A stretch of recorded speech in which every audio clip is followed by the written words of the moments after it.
going to be rising 10-year bond yield, and I think that proved to be correct. We moved toward 3.0% on the 10-year, and that triggered a lot of automatic selling. And when you read financial rags like New York Times and Wall Street Journal, they don't talk a lot about what triggered this, but rising bond yields are triggering this. And then you got to look at, well, what triggered the rising bond yield? What triggered bond sales? And I think it's been a few different factors. Like it's now becoming apparent the U.S. government debt is going way past 20 trillion and we can never pay it back. Okay, that is a crossing the Rubicon event.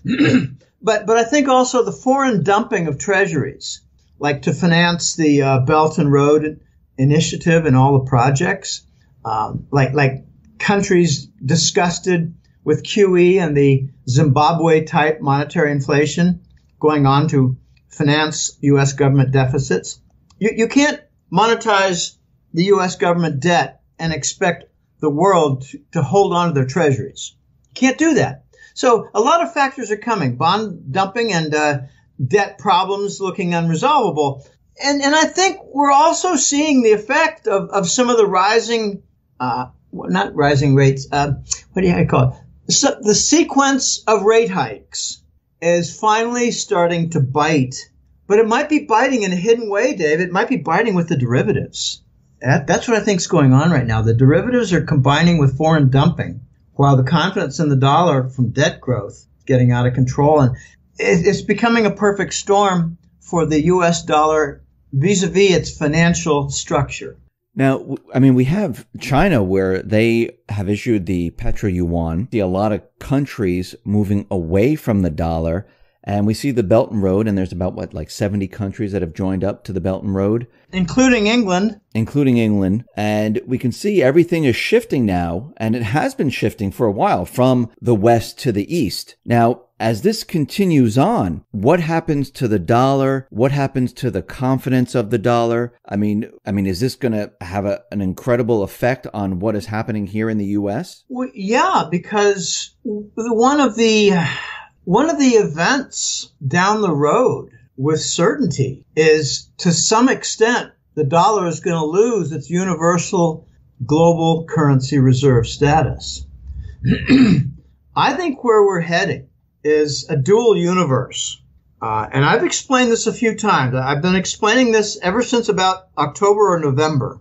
We're going to be moving toward two spheres, two universes on planet Earth. The global economy is going to have a portion, small portion, but growing, with the Chinese RMB used for construction projects, payments, used for commodity purchases like oil and, whatever, grains, and used more and more in banking. Okay, that's one side. And the other side is going to be the dollar sphere. And that's going to be, the majority of the global economy still. Pardon me. Western Europe, South America, Central America, United States, Canada, England, they're going to continue with the dollar. And all the nations that are too afraid to move away from the dollar for fear of being attacked, labeled terrorists, rogue states, victim of sanctions, object of war, they're going to continue with the dollar, but they're going to be making behind the scenes preparations for the Chinese RMB. That's where we're moving. We're to the point now where the dollar no longer has the monopoly as global currency reserve. It's just not the case anymore. But you can't say that, oh gosh, it's under half. No, it's over half, but it's not a monopoly. It's probably something like 80 to 90%. But that 10 or 20% is growing, and it's got a lot more legitimacy because they're not relying on machines to generate bond demand like we are. I mean, gosh, we got $1 trillion deficit with treasuries, Dave, and very, very few buyers. So why is not our bond long-term maturity, why is it not like Greece was, near 10%? Because we got the interest rate swap machinery and all those derivatives working behind the scenes. Well, guess what? It depends on 0% feeder system, and we're taking that away. This is so dangerous. The main buyer for treasury bonds is at risk now because of rising interest rates. I mean, like the short-term rate, the Fed funds, the 3-month, the 6-month, the 12-month, they're all jumping. And that's the feeder cost for the interest rate swap derivative. So maybe what we're seeing behind the scenes, not so visibly, but we see the effect, is that the treasuries for the 10-year are selling off because the machinery is breaking down.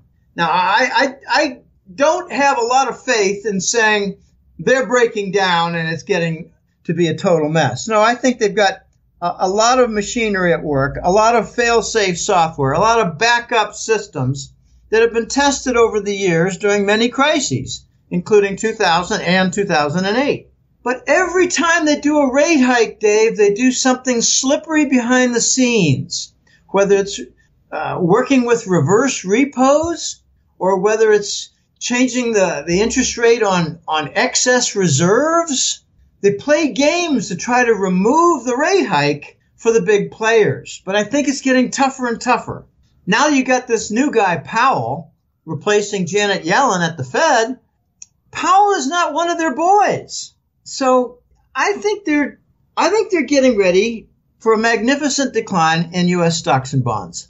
And if they have to save one, they're going to save bonds, which means they're going to let the stock market go, which means that a lot of people are going to get frightened because their pensions or their 401ks, IRAs are in trouble. And I know some people who are in, very heavy sweats back in 2008 and 9. And they stopped sweating because the stock market went up. It tripled. We're working toward the dual universe, Dave, and that's where we're going. And that's where the gold standard is going to be reintroduced on the eastern side. And then you're going to have eastern currencies, gold-backed, competing with the dollar, backed by debt, by war, and by fraud. So you're saying that the gold standard, is this going to be hooked to what currency? China's currency, the SDR? What are they going to be backing? I think if China starts backing their dollar, you're going to start hearing things from Basel for a gold-backed SDR, the special drawing rights, the basket of the IMF, the 5-currency basket, the dollar, the euro, the yen, the British pound, and now the RMB from China, which gathered about 10% weight. If China does something, the West will do something regarding backing a currency with gold. And it's going to be very fun to watch the Basel, Switzerland entry because they're going to try to do everything the same as they had before.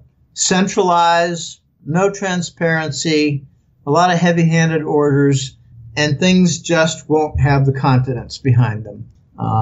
I think we're going to see a day pretty soon where Basel makes an announcement and says, if you want to participate in global trade, you need to send us your gold so you can participate. Centralize the gold repository function. Take a country like Bolivia. They sell a lot of industrial metal. They receive a bunch of Chinese finished products of whatever type. And if they want to continue to trade, they're going to have to, this is what I think Basel's going to do. They're going to tell Bolivia, you got to send your gold to us, and we'll take care of it for you. It'll be perfectly safe. But I don't think many countries are going to believe that because they've seen what the Americans, Swiss, and British have done.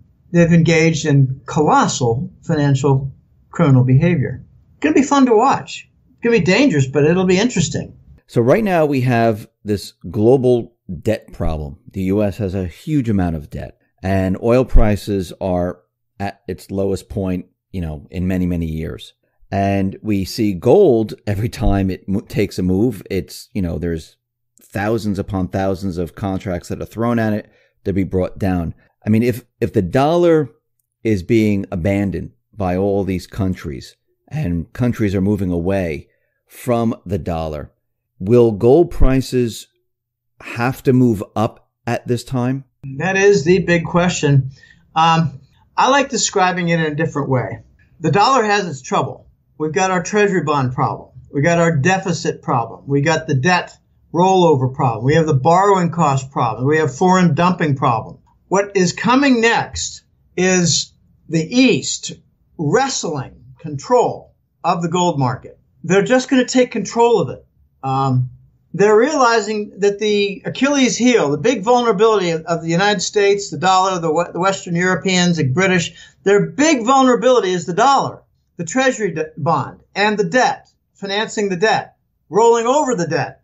China tried to solve things. Remember back in 2000 and I think it was 12, there was QE, and then there was QE2, and then there was Operation Twist under Bernanke. Well, that's not really recalled much, but I bring it up because it's very important.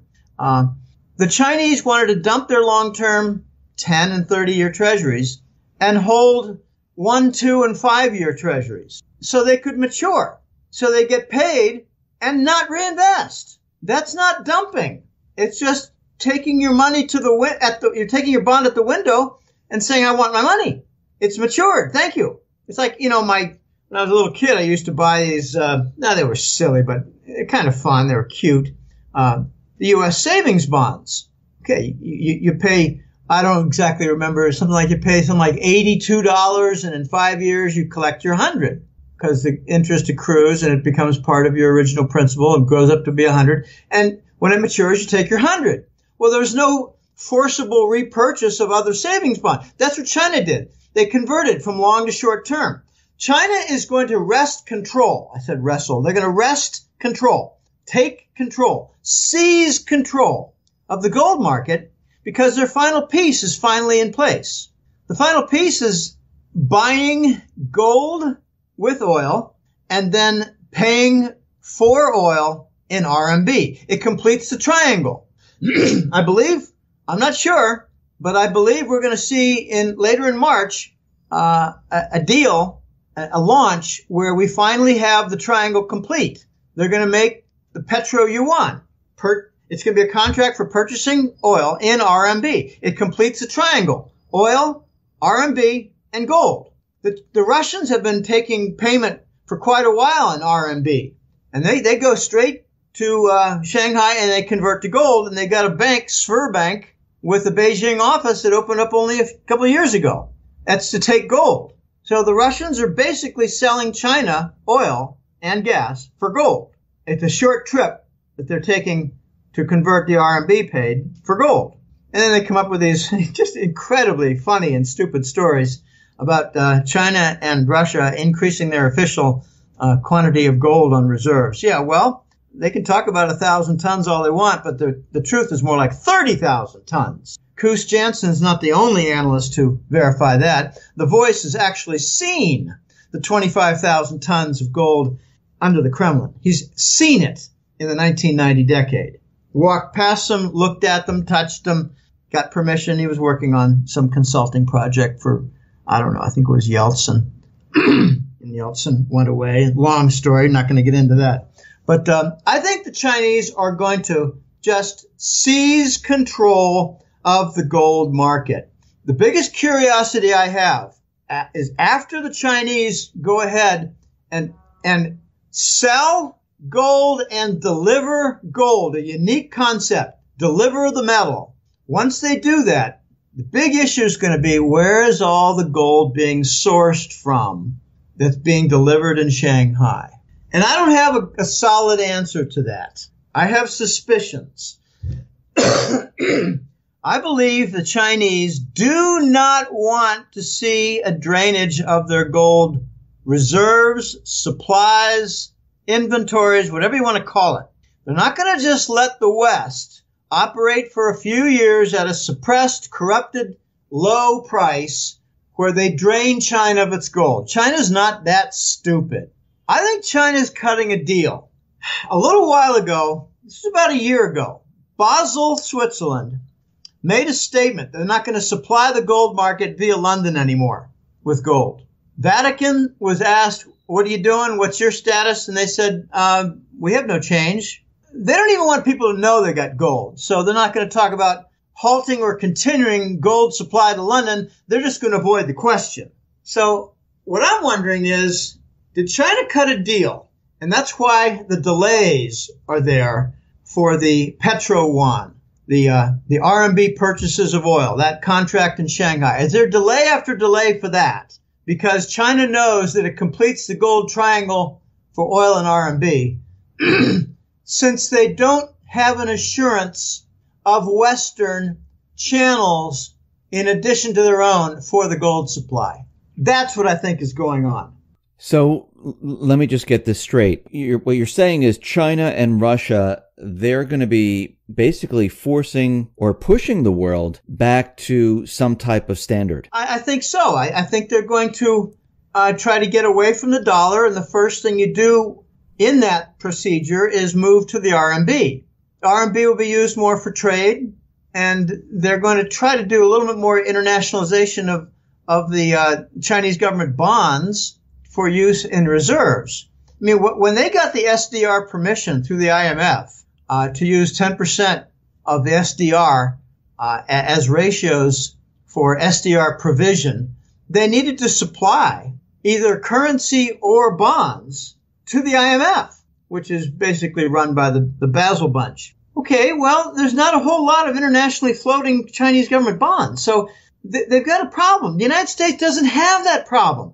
We got trillions in treasury bond supply, and we try to call that all wealth. I remember when it was the 80s, and there used to be a nasty joke running around the United States. You're as rich as the credit that you can access.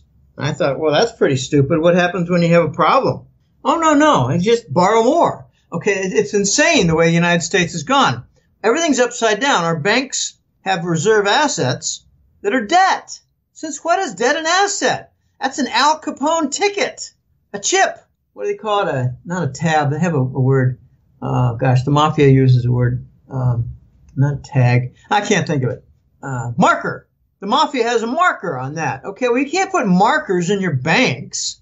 Well, gosh, the United States is so upside down. We not only use debt securities in our bank reserves, we use heroin packets for overnight reserves. I was told a few years ago, don't mention that. But, it's getting kind of late in the game, and heroin is a big story now about Afghanistan, our management of it, flooding northern Iran with Afghan heroin.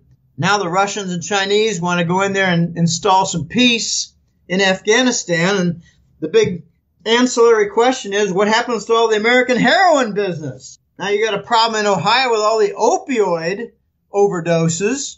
And last year, 2017, they had 80 million prescriptions filled for opioids in Ohio alone, with an 11, 12 million population, which means every man, woman, and child in Ohio had an average of 7 opioid prescriptions during the year, which is insane. Okay, so the heroin story is out of the bag. I think China is going to wrest control, and a lot of consequences are going to come from that. We still have one problem here. We still have this debt. I mean, the United States, the debt is continually moving higher and higher every single day. The global debt is moving high. Even the central banks are out there.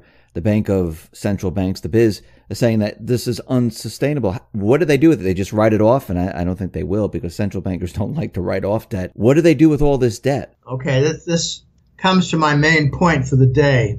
I think the Basel bunch, Bank for International Settlements, BIS. You call it BIZ, I call it BIS. Same thing. I think they're going to come to a conclusion that the dollar has run its course. It's been defended now by war. It's been defended by bond fraud. It's being defended by QE and machinery with interest rate swaps, derivatives. It's now being defended in desperate ways, and the interest rates are rising, which undermine the feeder system to the interest rate swap derivatives. They require the 0% to produce unlimited bond demand for the long-term maturities. And that's being taken away. Now, bear in mind that every time they do an interest rate hike at the Fed in the last couple of years, there's been a little trick behind the scenes. The first time it was adjusting the reverse repo, which meant that they were actually taking cash from the Wall Street banks and giving them treasury bonds with permission to raise their leverage to something like 100 to 1 and increase the leverage while increasing the volume. That's like having a Sears Tower in Chicago, an extra 50 stories high, but just to make things clever and showing off, they reduce the footprint from the lobby and the foundation. Okay, so you got a higher tower with a smaller base. That's very unstable in high winds, and financial market turmoil is qualified high winds. So they're taking away the feeder system that's free for the interest rate swap derivatives, while the global community of nations is losing confidence in the dollar. And the same community of nations is concluding, my gosh, you're 20 trillion now, it's 20 and a half. You're going to be 21 and a half in a year. You're never going to pay this back. You're seeing news headlines almost every day from around the world somewhere that says the growing U.S. government deficits have become a problem. This is new. You didn't get that 2 years ago. So that undermines confidence in the dollar, which undermines confidence and permission for the continued privilege in the global currency reserve. That's why I think we're going to be moving toward this dual universe. And it's not going to be a situation where the United States says, well, any country that signs up with the RMB and the Belt and Road Initiative with all the projects and uses their CIPS alternative to SWIFT, we're going to attack you, we're going to invade you, we're going to steal your central bank gold, we're going to sanction your ass. No, that's not going to happen this time because Germany might be among them. Oh, gosh. We're going to lose too many allies in the next round. We're going to have to share the global currency reserve privilege. And it's going to be with what I call the caretaker Chinese RMB currency. Why do I call it a caretaker? Because it's eventually going to become gold-backed. And I've been saying this for quite a while, over a year. The first introduction to the gold standard will be in trade payment done with the gold trade note. Trade payment. Okay, you hear article after article all over the place now. The emerging markets and the East, the undeveloped world, is now with a greater economy than the developed West. Because we've had 3 decades of exporting our industrial base. Sri Lanka is getting big. I mean, that's just one example. These nations in the East and emerging markets are getting critical mass. They've got a big slice of the global population. They've got a near 50% proportion. I think it's like 40, 42%. Depends on how you define the emerging market and undeveloped world. But at least 40% of the global economy is from these nations, not the industrialized West like France, Canada, U.S., I laugh at the developed world because the industrialized nations like the United States and France, they've deindustrialized in the last 30 years. They exported their industrial base. Germany didn't. How are they doing? They're doing just fine. They just have to deal with the Arab human garbage that Brussels EU commissioners insist on letting in and giving welfare and forgiving their crimes. Okay, that's a big challenge in Germany right now. It's 1 million Arab garbage units entering per year, uneducated, poor, and not too willing to work in the factories either. And they want their own laws, and they want their own churches. Not going to go over well. Oh, it's all part of the Pike Plan from 1897. Okay, where are we going? We're going to the point where the central banks of the world, of our planet Earth, are going to say the dollar has run its course. And a new solution is needed because 2008 happened. We didn't fix anything. And we're not going to go through the same thing all over again because we really can't. The central banks, principally the Fed and the Euro Central Bank, have used up all their ammunition. We can't go the same route again. We can't have a crisis and print a lot of money to save the system, have the banks steal it again with impunity, and then go to infinite QE because sovereign bonds are now in trouble on the confidence side. We can't do that again. So I think we're going to get to a point, Dave, where the central banks say, we have to go to the gold solution because we got too much debt. We have debt that has fixed our debt problems, and now we have too much debt. We have no solution of applying more debt because we've already done that. It didn't work. The Europeans have a saying about the Americans. They they'll do all the wrong things until they exhaust all the wrong solutions. Then they'll finally do the right thing. We're now at the point where the Americans have to do the right thing, but we're in a box. The U.S. has at least a $600 billion trade deficit working this year.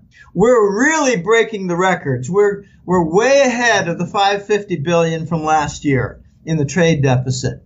If you just look at the trade deficit, Dave, and you don't even look at the federal deficit of $1 trillion, the trade deficit would require, even at $550 billion in volume, would require over 13,000 tons of gold to be lost at a rough $1,300 gold price. 13,000 tons of gold in just the first year. Or what about the second year? Another 13,000 or more, because we have not reindustrialized as Trump promised in his campaign.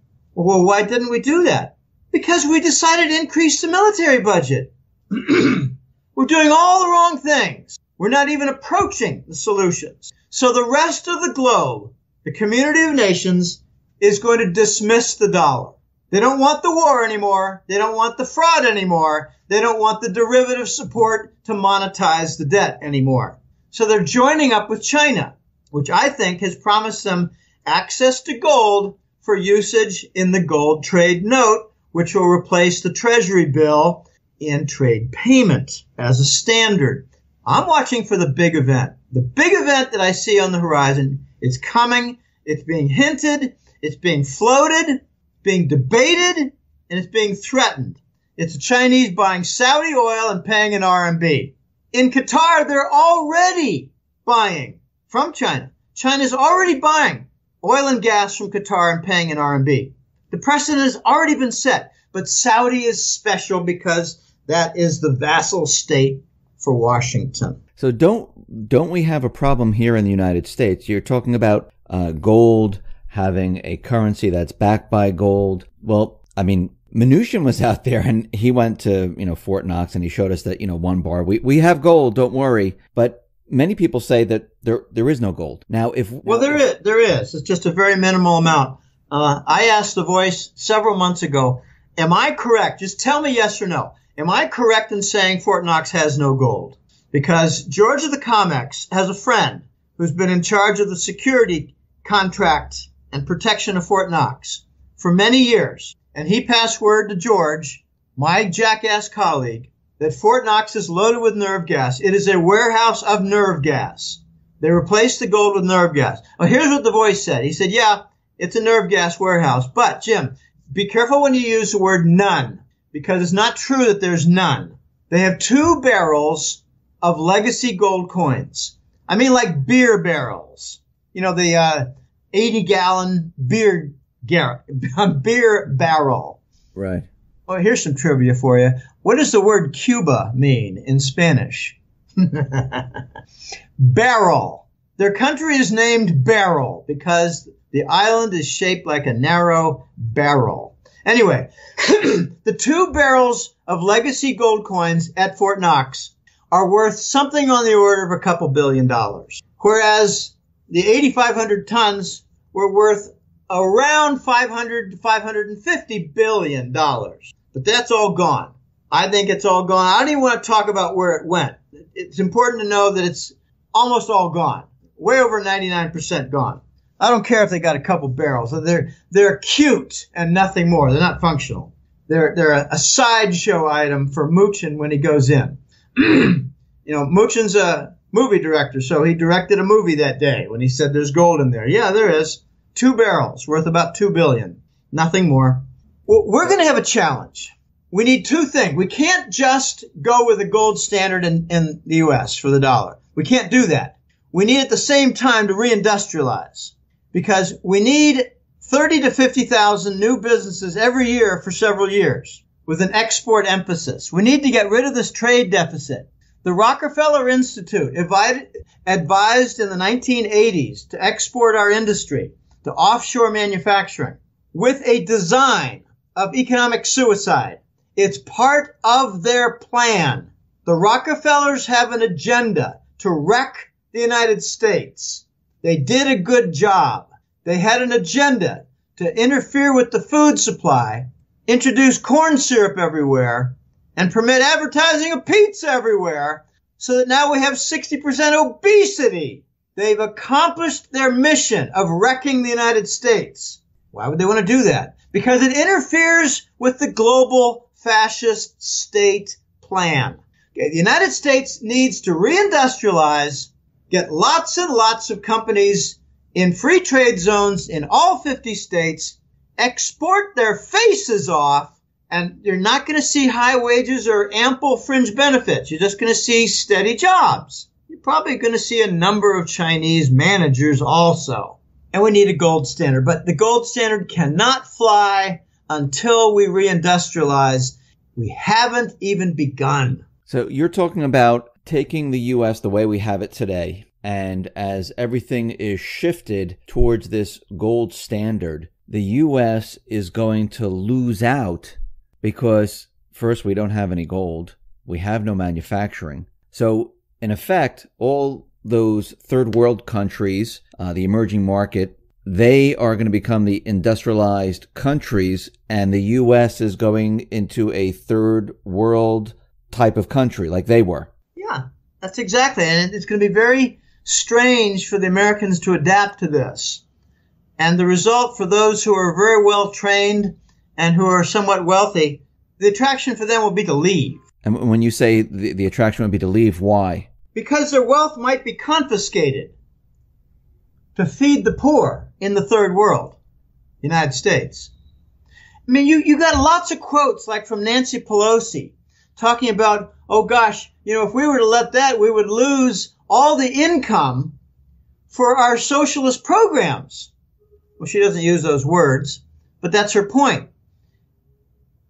Many of our congressional leaders believe that it is their right to take money from the citizens in order to handle the poor, because the poor are their constituency.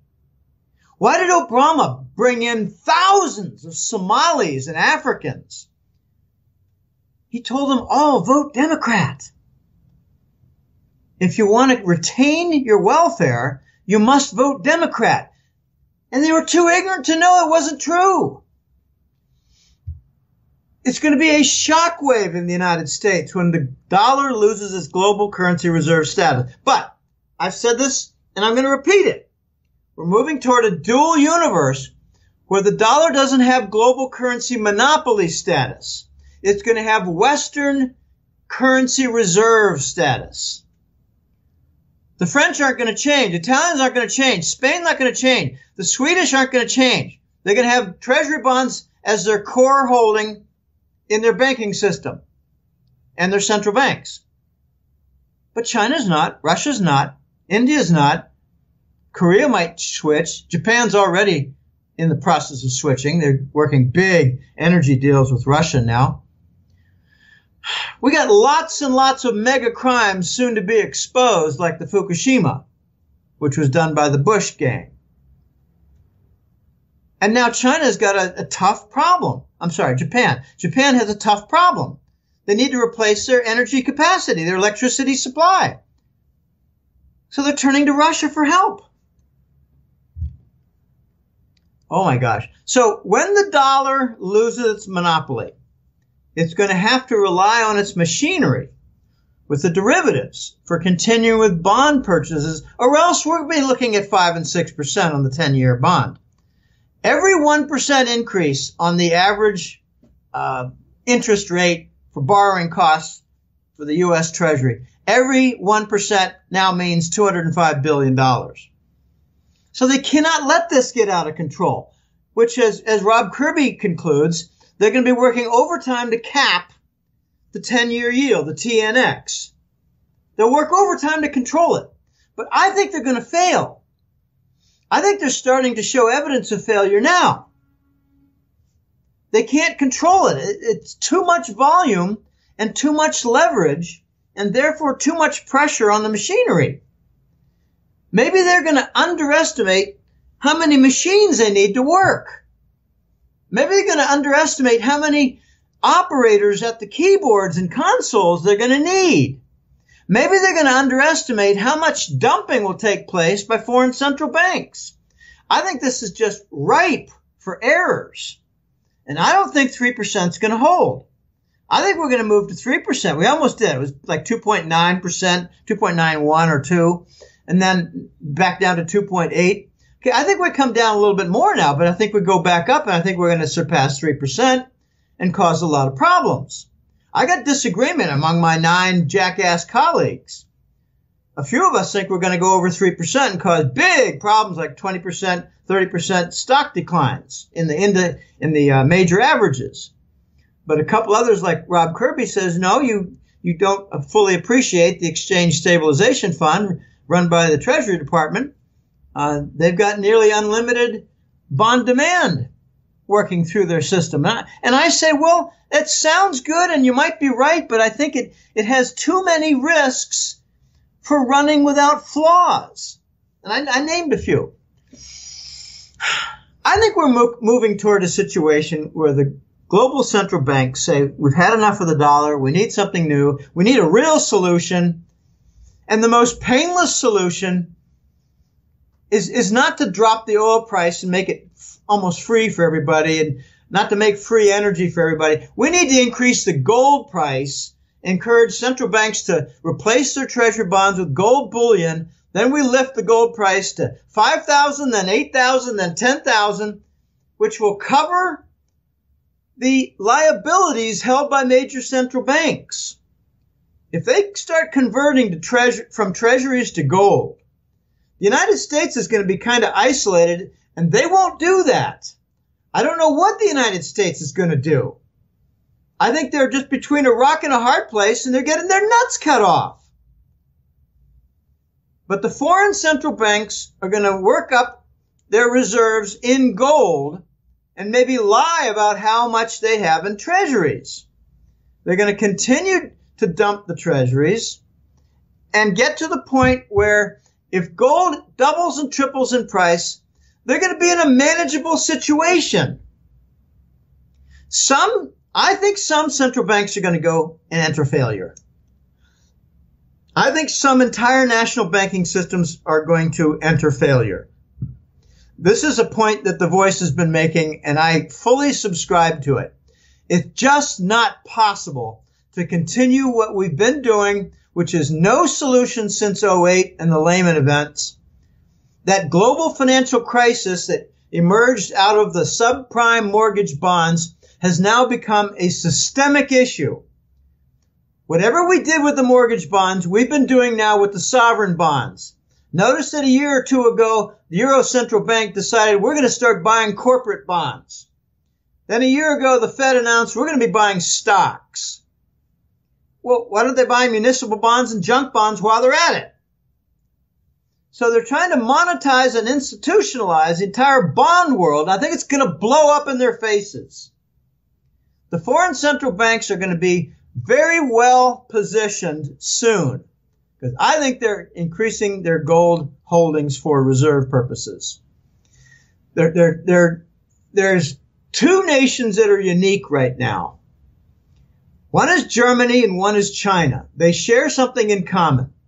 They both import a lot of oil, energy generally, oil and gas.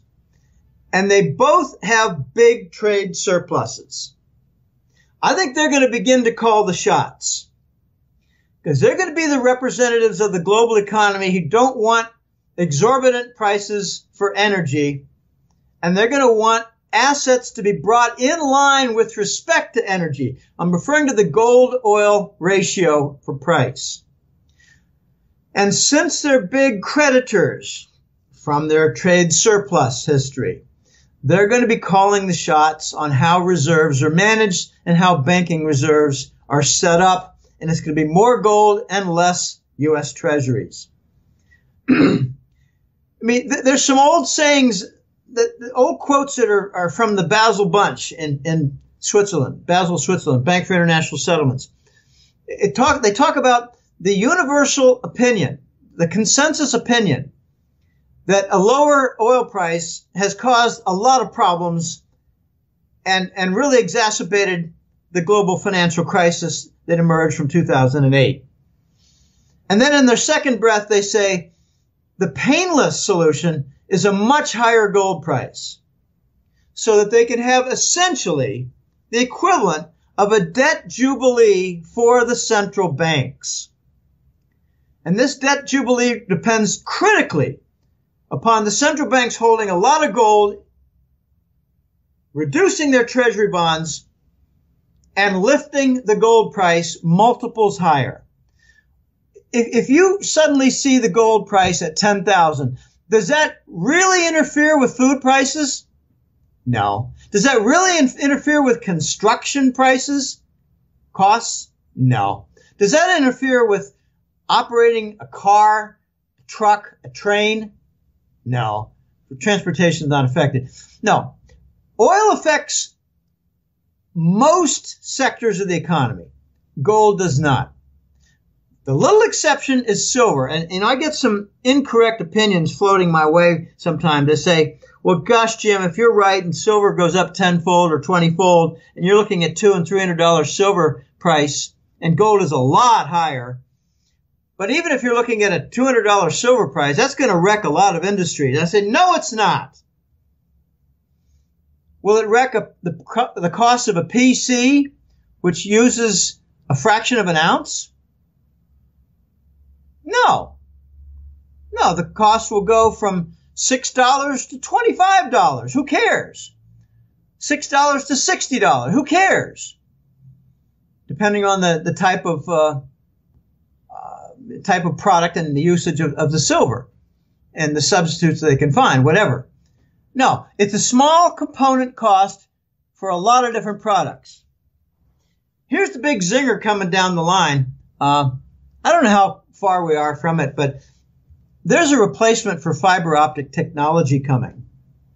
And if you think about, okay, gosh, we're passing information, data, zeros and ones, on glass fibers. Well, gee, isn't silver better at that? Yeah. Hell yeah.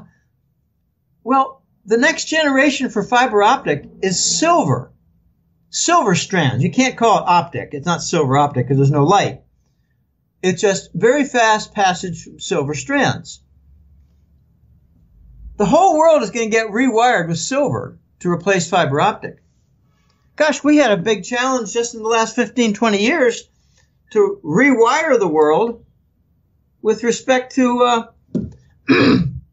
fiber optic. If you were saying before, if the gold price moves up because the foreign central banks, they're ramping up on gold, we're moving towards this gold-backed type of scenario, will the central banks here in the United States still try to manipulate the gold prices, or will it get completely out of hand? I think it's going to get completely out of hand. I don't think the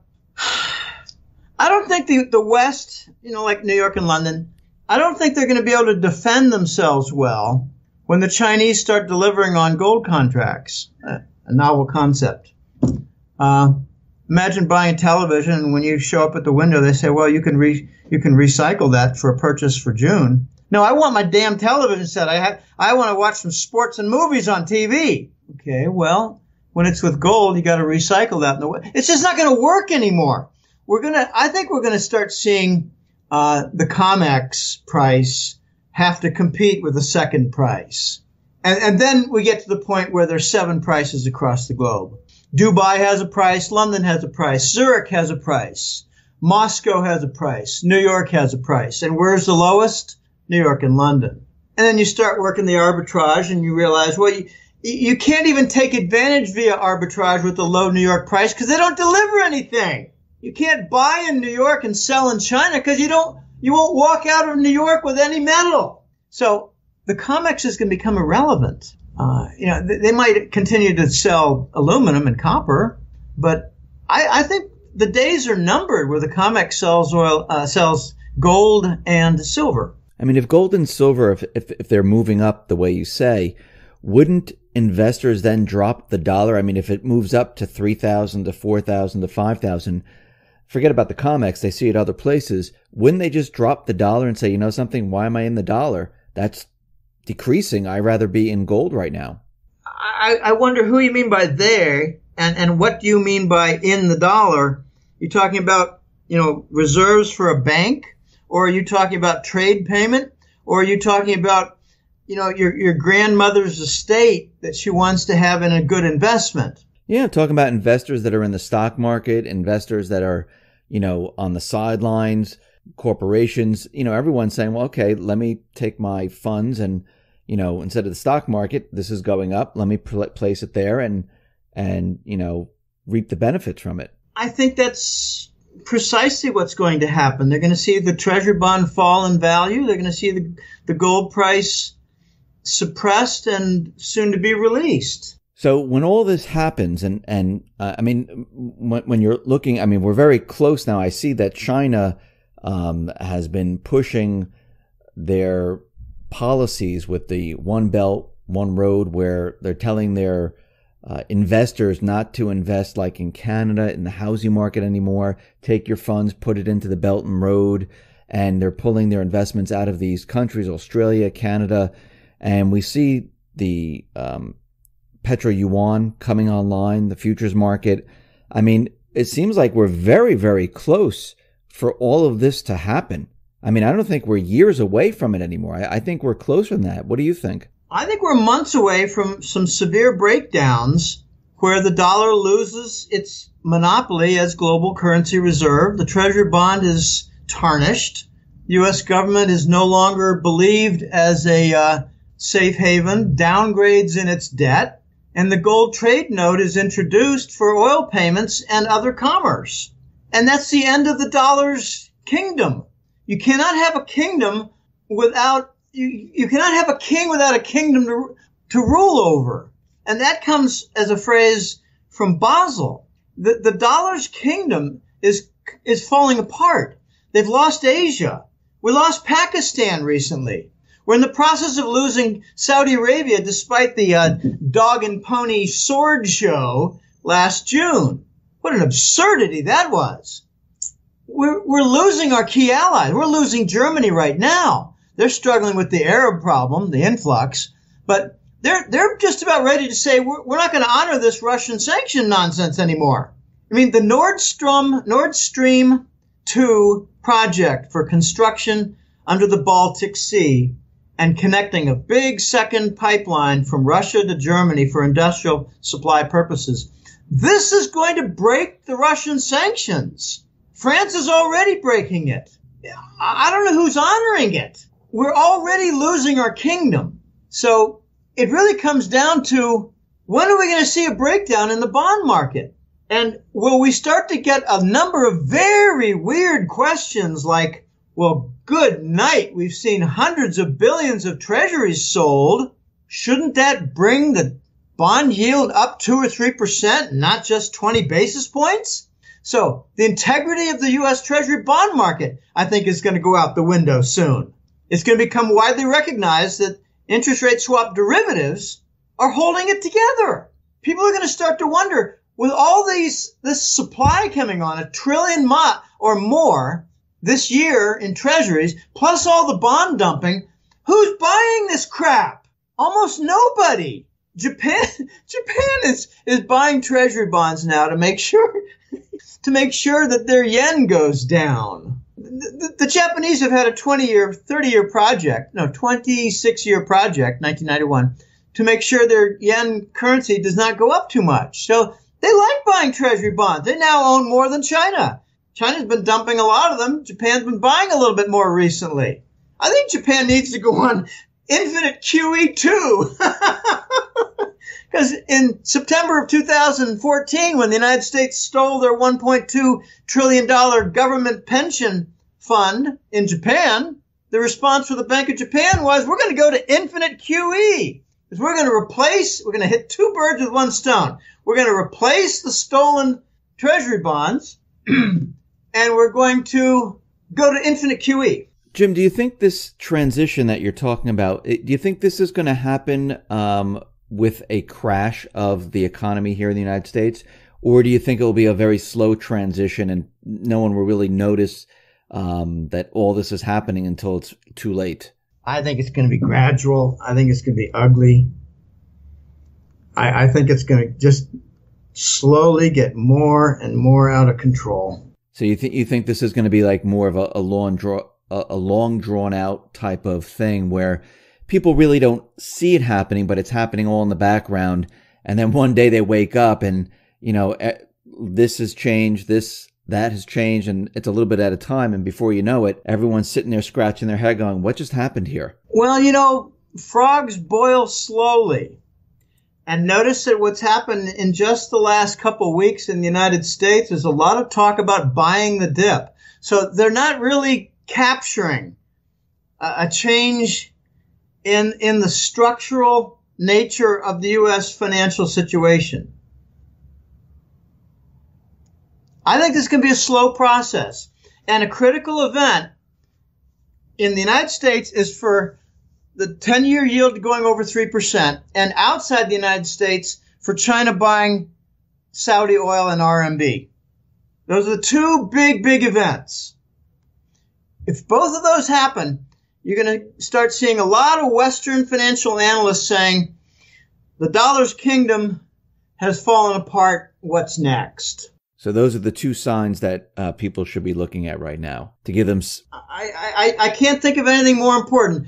I mean, you can look at certain nations shunning the Russian sanctions or dumping a lot more treasury bonds, but until you see evidence in the 10-year yield, until you see evidence of actual trade taking place in RMB for the critically important oil sector, it doesn't really matter. It's just music. Jim, thank you very much for being on the X22 Report Spotlight. How can people see your work? Okay, the website is www.goldenjackass.com. No hyphens, periods, or anything. goldenjackass.com. This April will be 14 years. We've had a lot of fun. I've developed a very solid group of 9 or 10 colleagues, 10 including me. And we're really challenged right now. We're not in a 100% consensus within the group, my main colleagues. A couple people disagree with the voice. One guy disagrees with Euroraj. A couple disagree with Rob Kirby. But, for most topics, we're in sync. This is very difficult. So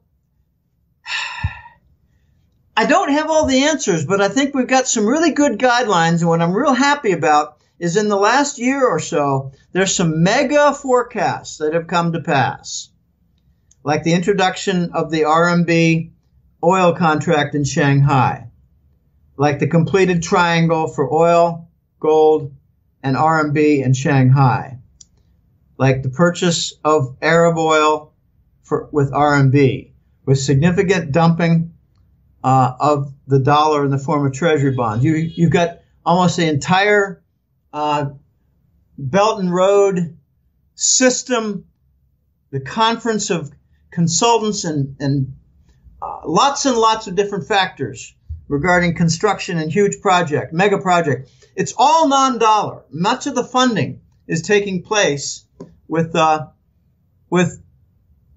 treasury bonds. Countries are shedding their treasury bonds in order to pay for projects. These are very dangerous times. So I invite people to go to goldenjackass.com, bounce around, look at the free material, and sign up for the newsletter. There's one monthly newsletter, one monthly publication each month, and this is exciting. The February report, I was very surprised. I went out on the limb and made a number of different analytic claims, and I got a minor flood of compliments for tying things together. So I invite people to go to goldenjackass.com and bounce around and sign up for the newsletter. It's unique. It's not conventional, but we've got an 80 to 90% correct forecast record. Jim, once again, thank you very much for being on the Spotlight. I really appreciate it. And I'm going to be putting all the links at the bottom of this video to make it a lot easier for people to get over to your site. Okay, well, I appreciate that. And I wish you luck. And I always enjoy being on.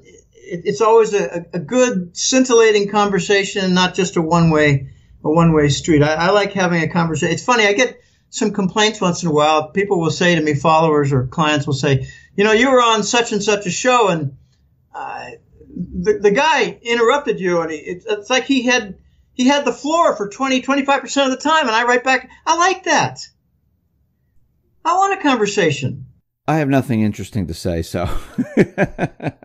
No, you have more than most, Dave, and I don't like having the floor over 90%. I don't like it. It's not only too difficult, it's hard to hear myself that long. All right, thank you very much, and I appreciate it, and we'll have you back on very, very soon. Okay, very good. Thanks very much. Bye now.